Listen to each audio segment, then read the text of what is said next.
Hi friends, welcome back to Arya's learning. അപ്പോൾ നമുക്ക് revision ക്വസ്റ്റ്യൻസിൻ്റെ അടുത്ത ചോദ്യത്തിലേക്ക് പോവാം. മദർ ബോർഡിൻ്റെ മറ്റൊരു പേര് സിസ്റ്റം ബോർഡ്. മദർ ബോർഡിൻ്റെ മറ്റൊരു പേര് സിസ്റ്റം ബോർഡ്. ഒരു കോമ്പാക്റ്റ് ഡിസ്കിൻ്റെ ഡയമീറ്റർ 12 സെൻറ്റിമീറ്റർ. ഒരു കോമ്പാക്റ്റ് ഡിസ്കിൻ്റെ ഡയമീറ്റർ 12 സെൻറ്റിമീറ്റർ. കീബോർഡിൽ എത്ര ഫംഗ്ഷൻ കീസ് ഉണ്ട്? 12. കീബോർഡിൽ 12 ഫംഗ്ഷൻ കീസ് ഉണ്ട്.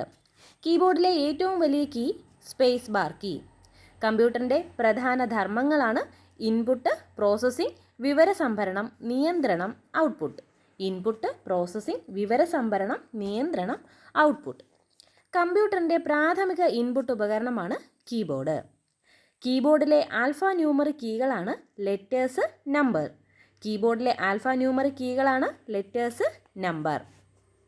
ഒരു കമ്പ്യൂട്ടർ കീബോർഡിലെ ഇടത്തെ അറ്റത്ത് മുകളിലായി കാണപ്പെടുന്ന കീയാണ് എസ്കേപ്പ് കീ.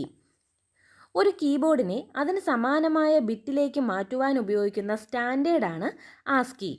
ഒരു കീബോർഡിനെ അതിന് സമാനമായ ബിറ്റിലേക്ക് മാറ്റുവാൻ ഉപയോഗിക്കുന്ന സ്റ്റാൻഡേർഡാണ് ആസ്കി. മൗസിൻ്റെ വേഗത അളക്കുന്ന യൂണിറ്റ് മിക്കി. മൗസിൻ്റെ വേഗത അളക്കുന്ന യൂണിറ്റാണ് മിക്കി. മൗസ് വികസിപ്പിച്ച കമ്പനിയാണ് സിറോക്സ് പാർക്ക്. മൗസ് വികസിപ്പിച്ച കമ്പനിയാണ് സിറോക്സ് പാർക്ക്. മൗസ് ഉപയോഗിച്ച് ഷോർട്ട് കട്ട് കമാൻഡുകൾ പ്രത്യക്ഷപ്പെടുവാനായി ചെയ്യുന്നത് റൈറ്റ് ക്ലിക്ക്. മൗസ് ഉപയോഗിച്ച് ഷോർട്ട് കട്ട് കമാൻഡുകൾ പ്രത്യക്ഷപ്പെടുവാനായി ചെയ്യുന്നതാണ് റൈറ്റ് ക്ലിക്ക്. ലാപ്ടോപ്പ് കമ്പ്യൂട്ടറിൽ പോയിൻറ്റിങ്ങിനായി ഉപയോഗിക്കുന്നത് ടച്ച് പാഡ്. ലാപ്ടോപ്പ് കമ്പ്യൂട്ടറിൽ പോയിൻറ്റിങ്ങിനായി ഉപയോഗിക്കുന്നത് ടച്ച് പാഡ്. മത്സര പരീക്ഷകളിൽ മൂല്യനിർണ്ണയം നടത്തുവാൻ ഉപയോഗിക്കുന്ന സംവിധാനം OMR. വയർലെസ് മൗസ് പ്രവർത്തിക്കുന്നത് ഏത് കിരണം അനുസരിച്ചാണ്? ഇൻഫ്രാറെഡ് കിരണം. വയർലെസ് മൗസ് പ്രവർത്തിക്കുന്നത് ഇൻഫ്രാറെഡ് കിരണം യൂസ് ചെയ്തിട്ടാണ്. കമ്പ്യൂട്ടർ വഴി TV കാണാൻ സഹായിക്കുന്ന ഉപകരണമാണ് TV ട്യൂണർ കാർഡ്. കമ്പ്യൂട്ടർ വഴി TV കാണാൻ സഹായിക്കുന്ന ഉപകരണമാണ് TV tuner card. Touch screen എന്തനുസരിച്ചാണ് പ്രവർത്തിക്കുന്നത്? പ്രഷർ. ടച്ച് സ്ക്രീൻ പ്രഷറിനനുസരിച്ചാണ് പ്രവർത്തിക്കുന്നത്. MICR പ്രധാനമായും ഏത് മേഖലയിലാണ് ഉപയോഗിക്കുന്നത്? ബാങ്കിങ്. MICR പ്രധാനമായും ഉപയോഗിക്കുന്നത് ബാങ്കിങ് മേഖലയിലാണ്. പ്രിൻ്ററുകളെ പ്രധാനമായും എത്രയായി തിരിക്കാം? 2 ആയി തിരിക്കാം. ഇമ്പാക്റ്റ് പ്രിൻ്ററും നോൺ ഇമ്പാക്റ്റ് പ്രിൻ്ററും. ഇമ്പാക്റ്റ് പ്രിൻ്ററുകൾക്ക് ഉദാഹരണമാണ് line printer, drum printer, chain printer, character printer, dot matrix printer, daisy wheel printer. Impact പ്രിൻ്ററിന് ഉദാഹരണമാണ് line printer, drum printer, chain printer, character printer, dot matrix printer, daisy wheel printer. Non impact പ്രിൻ്ററുകൾക്ക് ഉദാഹരണമാണ് laser പ്രിൻ്ററും ink jet പ്രിൻ്ററും. Non impact പ്രിൻ്ററുകൾക്ക് ഉദാഹരണമാണ് laser പ്രിൻ്ററും ink jet പ്രിൻ്ററും. പ്രിൻ്റ് ചെയ്ത ഡോക്യുമെൻ്റാണ് ഹാർഡ് കോപ്പി. പ്രിൻ്റ് ചെയ്യാത്ത ഡോക്യുമെൻ്റാണ് സോഫ്റ്റ് കോപ്പി. ഏറ്റവും വേഗത കൂടിയ പ്രിൻ്റർ ഏതാണ്? Laser printer. പ്രിൻ്ററിൻ്റെ ഔട്ട്പുട്ട് റെസൊല്യൂഷൻ കണക്കാക്കുന്ന unit DPI, dots per inch. പ്രിൻ്ററിൻ്റെ ഔട്ട്പുട്ട് റെസൊല്യൂഷൻ കണക്കാക്കുന്ന യൂണിറ്റാണ് DPI, ഡോട്ട്സ് പെർ ഇഞ്ച്. പ്രിൻ്ററുകൾ മുൻകാലങ്ങളിൽ അറിയപ്പെട്ട പേര് പഞ്ച് കാർഡ്.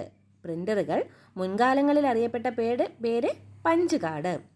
ലേസർ പ്രിൻ്റർ അറിയപ്പെടുന്ന മറ്റൊരു പേരാണ് പേജ് പ്രിൻ്റർ. ലേസർ പ്രിൻ്റർ അറിയപ്പെടുന്ന മറ്റൊരു പേരാണ് പേജ് പ്രിൻ്റർ. കമ്പ്യൂട്ടർ എയ്ഡഡ് ഡിസൈനിങ്ങിനായി സാധാരണയായി ഉപയോഗിക്കുന്ന ഉപകരണമാണ് പ്ലോട്ടർ. കമ്പ്യൂട്ടർ എയ്ഡഡ് ഡിസൈനിങ്ങിനായി സാധാരണയായി ഉപയോഗിക്കുന്ന ഉപകരണമാണ് പ്ലോട്ടർ. ഫ്ലോപ്പി ഡിസ്കിൻ്റെ സംഭരണശേഷി 1.44 MB. ഫ്ലോപ്പി ഡിസ്കിൻ്റെ സംഭരണശേഷി എത്രയാണ്? 1.44 MB. ഫ്ലോപ്പി ഡിസ്കിൻ്റെ വലിപ്പം 3.5 ഇഞ്ച്. ഫ്ലോപ്പി ഡിസ്കിൻ്റെ വലിപ്പം എത്രയാണ്? 3.5 ഇഞ്ച്. CD-യിൽ ഉപയോഗിക്കുന്ന സാങ്കേതിക വിദ്യ ലേസർ ടെക്നോളജി. CD-യിൽ ഉപയോഗിക്കുന്ന സാങ്കേതിക വിദ്യ ലേസർ ടെക്നോളജി. DVD-യുടെ സംഭരണശേഷി 4.7 GB. DVD-യുടെ സംഭരണശേഷി എത്രയാണ്? 4.7 GB. ഉയർന്ന സംഭരണശേഷിയുള്ള ഒപ്റ്റിക്കൽ ഡിസ്കാണ് ബ്ലൂറേ ഡിസ്ക്. ഉയർന്ന സംഭരണശേഷിയുള്ള ഒപ്റ്റിക്കൽ ഡിസ്കാണ് ബ്ലൂറേ ഡിസ്ക്. ബ്ലൂറേ ഡിസ്കിൻ്റെ സംഭരണശേഷി എത്രയാണ്? 25 GB to 125 GB. ബ്ലൂറേ ഡിസ്കിൻ്റെ സംഭരണശേഷി 25 GB to 125 GB. സാധാരണയായി ഒരു ഹാർഡ് ഡിസ്കിൻ്റെ സെക്ടറിൻ്റെ അളവ് എത്രയാണ്? 512 ബൈറ്റ്സ്. സാധാരണയായി ഒരു ഹാർഡ് ഡിസ്ക് സെക്ടറിൻ്റെ അളവാണ് 512 ബൈറ്റ്സ്. ഹാർഡ് ഡിസ്കിൻ്റെ വേഗത അളക്കുന്ന ഏകകമാണ് റെവല്യൂഷൻ പെർ മിനിറ്റ്. ഹാർഡ് ഡിസ്കിൻ്റെ വേഗത അളക്കുന്ന ഏകകം റെവല്യൂഷൻ പെർ മിനിറ്റ്. കമ്പ്യൂട്ടറിലെ പ്രധാനപ്പെട്ട ചിപ്പാണ് മൈക്രോ പ്രോസസ്സർ. ആദ്യ മൈക്രോ പ്രോസസ്സർ ഏതാണ്? ഇൻ്റൽ 4004. ആദ്യ മൈക്രോ പ്രോസസ്സറാണ് ഇൻ്റൽ 4004. ബാഹ്യ ഉപകരണങ്ങളെ മദർ ബോർഡുമായി ബന്ധിപ്പിക്കുന്ന ഭാഗമാണ് പോർട്ടുകൾ.